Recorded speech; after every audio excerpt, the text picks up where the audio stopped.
ICC champions trophy ಟೂರ್ನಿಯ New Zealand ವಿರುದ್ಧದ ಪಂದ್ಯದಲ್ಲಿ ಭಾರತ ಜಯ ಸಾಧಿಸಿದ್ದು ಮಾತ್ರವಲ್ಲ, ಈ ಪಂದ್ಯದಲ್ಲಿ ಭಾರತ ರನ್ ಮಷಿನ್ ವಿರಾಟ್ ಕೊಹ್ಲಿ ತಮ್ಮ ಆಟದಿಂದ ಮಾತ್ರವಲ್ಲ ತಮ್ಮ ಚೇಷ್ಟೆಗಳಿಂದಲೂ ಕೂಡ ವ್ಯಾಪಕ ಸುದ್ದಿಗೆ ಗ್ರಾಸರಾದರು.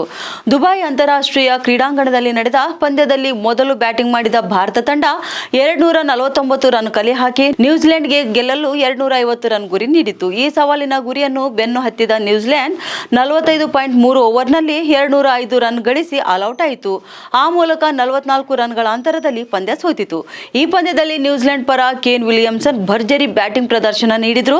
ಕೇನ್ ವಿಲಿಯಮ್ಸನ್ ಭಾರತೀಯ ಬೌಲರ್ಗಳನ್ನು ಸಮರ್ಥಕವಾಗಿ ಎದುರಿಸಿದ್ರು. 120 ಎಸೆತಗಳನ್ನು ಎದುರಿಸಿದ ವಿಲಿಯಮ್ಸನ್ 7 ಬೌಂಡರಿಗಳ ನೆರವಿನಿಂದ 81 ರನ್ ಗಳಿಸಿದ್ರು. ಆದರೆ ಅವರಿಗೆ ಇತರೆ ಆಟಗಾರರಿಂದ ಸೂಕ್ತ ಸಾಥ್ ದೊರೆಯಲಿಲ್ಲ. ಒಂದು ಹಂತದಲ್ಲಿ 81 ರನ್ ಗಳಿಸಿ ಅಪಾಯಕಾರಿಯಾಗಿದ್ದ ವಿಲಿಯಮ್ಸನ್ ರನ್ನು 41ನೇ ಓವರ್ನ ಅಂತಿಮ ಎಸೆತದಲ್ಲಿ ಅಕ್ಷರ್ ಪಟೇಲ್ ಔಟ್ ಮಾಡಿದ್ರು. ಈ ವಿಕೆಟ್ಗೂ ಮುನ್ನ ಭಾರತದ ಪಾಳ್ಯದಲ್ಲಿ ನಗುವೇ ಇರಲಿಲ್ಲ. ಈ ಹಂತದಲ್ಲಿ ಅಕ್ಷರ್ ಪಟೇಲ್ ವಿಕೆಟ್ ಪಡೆಯುತ್ತಲೇ ಪಕ್ಕದಲ್ಲಿ ಇದ್ದ ವಿರಾಟ್ ಕೊಹ್ಲಿ ವಿಕೆಟ್ ಸಂಭ್ರಮಿಸಿದರು. ಬಳಿಕ ಅಕ್ಷರ್ ಪಟೇಲ್ ರ ಕಾಲಿಗೇರಿಗೆ ಅಪಾಯಕಾರಿ ವಿಲಿಯಮ್ಸನ್ ರನ್ನು ಔಟ್ ಮಾಡಿದ್ದಕ್ಕೆ ಧನ್ಯವಾದ ಕೂಡ ಹೇಳಿದ್ರು. ಇನ್ನು ಈ ಕುರಿತು ವಿಡಿಯೋ ವ್ಯಾಪಕ ವೈರಲ್ ಆಗ್ತಿದೆ. ಹೆಚ್ಚಿನ ಮಾಹಿತಿಗಾಗಿ ನೋಡ್ತಾ ಇರಿ ಉತ್ತರ ಕರ್ನಾಟಕ ಸುದ್ದಿವಾಹಿನಿ.